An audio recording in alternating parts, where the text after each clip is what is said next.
ಎಲ್ಲರಿಗೂ ನಮಸ್ಕಾರ. ಚಾಯ್ಗೆ ನಾನು ಛಾಯ ನಿಮ್ಮನ್ನೆಲ್ಲ ವೆಲ್ಕಮ್ ಮಾಡ್ತಾ ಇದ್ದೀನಿ. ನಾನು ಒಂದು ಕಾಲೇಜಲ್ಲಿ ಕೆಮಿಸ್ಟ್ರಿ ಪ್ರೊಫೆಸರಾಗಿ ವರ್ಕ್ ಮಾಡ್ತಾ ಇದ್ದೀನಿ. ನನ್ನ ಇಂಟೆನ್ಷನ್ ಈ ಚಾನಲ್ ಸ್ಟಾರ್ಟ್ ಮಾಡೋದಕ್ಕೆ ಅಂದರೆ ಸಾಧ್ಯ ಆದಷ್ಟು ಕೆಮಿಸ್ಟ್ರಿ ರಿಲೇಟೆಡ್ ಟಾಪಿಕ್ನ ಸಿಂಪಲ್ ಆಗಿ ಕನ್ನಡದಲ್ಲಿ ಹೇಳುವಂಥ ಪ್ರಯತ್ನ ನಾನು ಮಾಡ್ತಾ ಇದ್ದೀನಿ. ನಾನು ಇವತ್ತಿನ ಎಪಿಸೋಡಲ್ಲಿ 6 ML ಬರುವಂಥದ್ದು ಪೇಪರ್ 7ಅಲ್ಲಿ inorganic chemistry of newer materials ಅಂತ ಒಂದು ಚಾಪ್ಟರ್ ಇದೆ. ಯೂನಿಟ್ 4 ಇದು. ಆ್ಯಕ್ಚುಲಿ ಅದು 10 hours ಚಾಪ್ಟರ್. ನಿಯರ್ಲಿ ನಿಮಗೆ 20 to 22 ಮಾರ್ಕ್ಸ್ ಆ ಚಾಪ್ಟ್ರಲ್ಲಿ ಬರ್ತಾ ಹೋಗುತ್ತೆ. ಅದ್ರ ಬಗ್ಗೆ ನಾನು ವೀಡಿಯೋಸ್ನ ಅಪ್ಲೋಡ್ ಮಾಡ್ತಾ ಇದ್ದೀನಿ. ಈಗ ಆಲ್ರೆಡಿ ನಾನು 3 ವೀಡಿಯೋಸ್ನ ಅಪ್ಲೋಡ್ ಮಾಡಿದ್ದೀನಿ. ಇವತ್ತು ಮಾಡ್ತಾ ಇರೋಂಥದ್ದು 4ನೇ video. So again welcome to Chaya. ನನ್ನ ಚಾನಲ್ನ ಸಬ್ಸ್ಕ್ರೈಬ್ ಮಾಡಿ, ಶೇರ್ ಮಾಡಿ. ಇವತ್ತಿನ ಎಪಿಸೋಡಲ್ಲಿ ನಾವು production of nano material by electrodeposition method. ಇದನ್ನು ನಿಮಗೆ 4 ಮಾರ್ಕ್ಸ್ ಕ್ವಶನ್ ಕೇಳ್ತಾರೆ. How do you prepare nano material by electrodeposition method ಅಂತ. ಆ್ಯಕ್ಚುಲಿ ನಿಮ್ಮ ಸಿಲೆಬಸ್ಗೆ 4 ರಿಂದ 5 ಮೆಥಡ್ ಇದೆ. ಇದು one of the methods. So ಇದನ್ನು ನಿಮಗೆ ಡೆಫಿನೆಟ್ಲಿ ಯಾವ್ದಾದ್ರು 4 ಮೆಥಡ್ ಇದೆ ಅಥವಾ 5 ಮೆಥಡ್ ಯಾವ್ದಾದ್ರು ಒಂದು ಡೆಫಿನೆಟ್ಲಿ ಎಕ್ಸಾಮಲ್ಲಿ ಕೇಳಿ 4 ಮಾರ್ಕ್ಸ್ ಕ್ವಶನ್.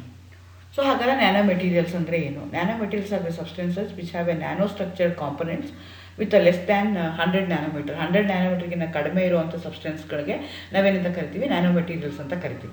ಹಾಗಾದರೆ ನ್ಯಾನೋಮೀಟರ್ ಅಂದರೆ ಏನು ಅಂದರೆ, nanometre is 1 billionth of a meter. 1 billionth of a meterಗೆ ನಾವೇನಂತ ಕರಿತೀವಿ? ನ್ಯಾನೋಮೀಟರ್ ಅಂತ ಕರಿತೀವಿ. ಅಥವಾ ನಮ್ಗೆ ಕಾಮನ್ ಲ್ಯಾಂಗ್ವೇಜಲ್ಲಿ ಹೇಳಬೇಕು ಅಂದರೆ which is 10,000 times smaller than that of the human hair. ಅಷ್ಟು ಕಡಿಮೆ ಇರುತ್ತಲ್ಲ, ಅಂಥದಕ್ಕೆ ನಾವೇನಂತ ಕರಿತೀವಿ? ನ್ಯಾನೋ ಮೆಟೀರಿಯಲ್ಸ್ ಅಂತ ಕರಿತೀವಿ. ಸೊ ಅದನ್ನು ಪ್ರೊಡಕ್ಷನ್ ಮಾಡೋದಕ್ಕೆ ಎಷ್ಟೊಂದು ಮೆಥಡ್ಗಳಿವೆ. ನಿಮ್ಮ ಸಿಲೆಬಸ್ ಪ್ರಕಾರ ಸಾಲ್ಜರ್ ಸಿಂಥಸಿಸ್ ಕೇಳ್ಬೋದು, ಅಥವಾ ಇನರ್ಟ್ ಗ್ಯಾಸ್ ಕಂಡೆನ್ಸೇಷನ್ ಆಗಿರ್ಬೋದು, ಬಾಲ್ ಮಿಲ್ಲಿಂಗ್ ಮೆಥಡ್ ಇರ್ಬೋದು, ಅಥವಾ ಪ್ಲಾಸ್ಮಾ ಸಿಂಥಸಿಸ್ ಇರ್ಬೋದು, ಎಲೆಕ್ಟ್ರಾನ್ ಡಿಪೊಸಿಷನ್ ಆಗಿರ್ಬೋದು. ಸೊ ಇದು ಯಾವ್ದು ಬೇಕಾದ್ರೂ ಆಗಿರ್ಬೋದು. ಸೊ ಇದನ್ನು ನಿಮಗೆ ಇದರಲ್ಲಿ ಯಾವ್ದಾದ್ರು ಒಂದು ಡೆಫಿನೆಟ್ಲಾಗಿ 5ರಲ್ಲಿ ಒಂದು ಡೆಫಿನೆಟಾಗಿ ಕೇಳಕ್ಕೆ ಹೇಳ್ತಾರೆ. Important question from the exam point of view ನಾಶನ್ ಇದ್ದೇ ಇರುತ್ತೆ. ಸೊ ಇವತ್ತಿನ ಎಪಿಸೋಡಲ್ಲಿ ನಾವು ಎಲೆಕ್ಟ್ರಾನ್ ಡಿಪೊಸಿಷನ್ ಬಗ್ಗೆ ತಿಳ್ಕೊಳ್ತಾ ಹೋಗೋಣ. The synthesis of various nanoscale materials such as nanoparticles, nanowires of aluminum, platinum, nickel, cobalt, iron, gold etcetera by electrodeposition techniques. ಯಾವ್ಯಾವ ಮೆಟಲ್ಗಳನ್ನ ನ್ಯಾನೋ ಮೆಟೀರಿಯಲ್ಸ್ ಮಾಡ್ಬೋದು ಅಂತಂದರೆ which are made up of elements like gold ಇರ್ಬೋದು, platinum ಇರ್ಬೋದು, nickel ಇರ್ಬೋದು, cobalt ಇರ್ಬೋದು, iron ಇರ್ಬೋದು. ಈ ಮೆಟೀರಿಯಲ್ಗಳನ್ನ ನಾನು ಈ ಮೆಥಡಲ್ಲಿ ಮಾಡ್ಕೊಳ್ತಾ ಹೋಗ್ಬೋದು. So electron deposition of a metal of a nanoparticle or suspended material is generally performed in a bath containing a metal salts. So ನಿಮಗೆ ಗೊತ್ತು, ಎಲೆಕ್ಟ್ರಾಲಿಸಿಸ್ ಪ್ರೋಸೆಸ್ ಮಾಡಬೇಕು ಅಂತಂದರೆ ನನಗೆ ಏನಿರಬೇಕು? ಒಂದು ಕಂಟೈನರ್ ಇರಬೇಕು, ಅದಕ್ಕೆ 2 ಎಲೆಕ್ಟ್ರೋಡ್ ಇರಬೇಕು, ಒಂದು ಪಾಸಿಟಿವ್ ಎಲೆಕ್ಟ್ರೋಡ್, ಒಂದು ನೆಗೆಟಿವ್ ಎಲೆಕ್ಟ್ರೋಡು. ಸೊಲ್ಯೂಷನ್ ಯಾವ್ದು ತೊಗೊಂಡಿರ್ತೀನೋ ಅದನ್ನು ನಾನು ಸೊಲ್ಯೂಷನ್ ಆಫ್ ದಟ್ ಪರ್ಟಿಕ್ಯುಲರ್ ಸಾಲ್ಟ್ನ ತೊಗೋಬೇಕಾಗತ್ತೆ. ಅದಕ್ಕೆ ಬಾತ್ ಅಂತ ಇಲ್ಲಿ ವರ್ಡ್ನ ಯೂಸ್ ಮಾಡ್ತಾ ಇದ್ದಾರೆ. The baths are either acidic ಆಗಿರ್ಬೋದು, ಬೇಸಿಕ್ ಆಗಿರ್ಬೋದು. ಯೂಸ್ 3 ಟರ್ಮಿನಲ್ ಪೊಟೆನ್ಷಿಯಲ್ ಸ್ಟಾರ್ಟ್ನ ಯೂಸ್ ಮಾಡ್ಬೋದು. ಒಂದು ಕ್ಯಾಥೋಡ್ ಇರ್ಬೋದು, with deposition of the metal will takes place.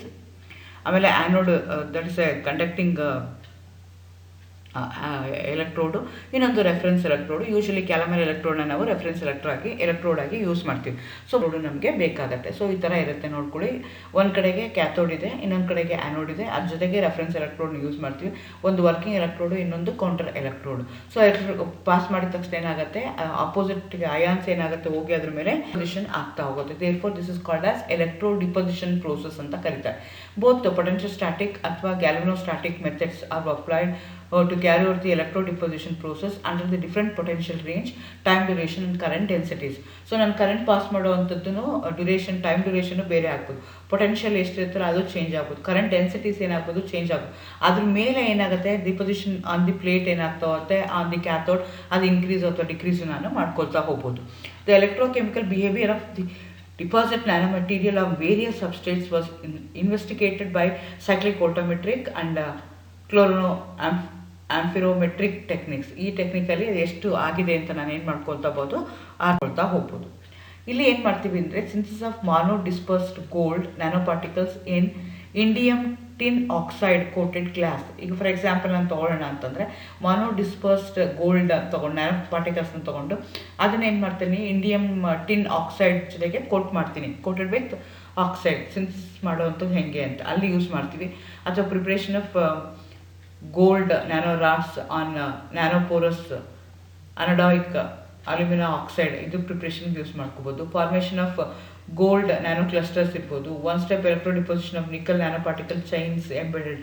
So these are the different examples for electrodeposition ಆಗುವಂಥದ್ದು ನ್ಯಾನೋ ಪಾರ್ಟಿಕಲ್ಸ್ ಯಾವುದು ಅಂದರೆ, these are the different example. ಅದೇ ಈ ಪ್ರೋಸೆಸ್ ಏನು ಅಂತಂದರೆ ರಿಲೇಟಿವ್ಲಿ ಚೀಪ್ ಆಗಿರುತ್ತೆ, ಫಾಸ್ಟಾಗಿ ಆಗುತ್ತೆ. ಇಟ್ ಅಲೋಸ್ ದಿ ಕಾಂಪ್ಲೆಕ್ಸ್ ಅಯಾನ್ಸ್ನು ಇದು ಮಾಡುತ್ತೆ.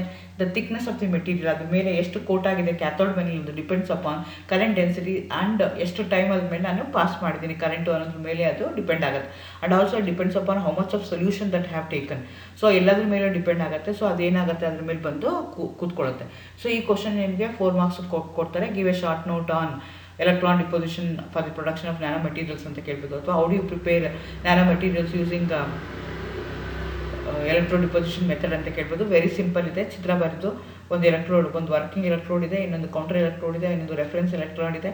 ಬಿಟ್ಟಿದ ತಕ್ಷಣ ಕರೆಂಟ್ ವಿಚ್ ಪಾಸ್ ಮಾಡಿದ ತಕ್ಷಣ ಏನಾಗುತ್ತೆ, ಅದೇ ಪಾಸ್ ಆಗಿ ಚೇಂಜ್ ಆಗುತ್ತಾ ಹೋಗುತ್ತೆ.